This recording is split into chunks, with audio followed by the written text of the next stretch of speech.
ભરતી કરતી નથી. તો આજે અમારી એટલી જ માગણી છે કે આજે અમને અહીંયા કહેવામાં નહીં આવે કે તમારી અહીંયા ભરતી કરવામાં આવશે તો અહીંયાથી અમે ગાંધીનગર છોડવાના નથી. જ્યાં સુધી ભરતીનો કોઈ નિર્ણય લેવામાં નહીં આવે ત્યાં સુધી આ બધા જ લોકો અહીંયા બેસી રહેવાના છે.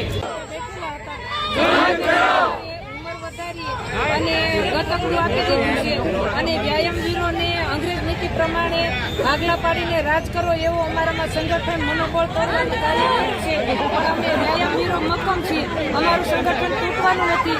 જ્યાં સુધી અમારી કાયમી ભરતી નહીં થાય ત્યાં સુધી અમે ગાંધીનગરમાં અડગ રહેવાના છીએ.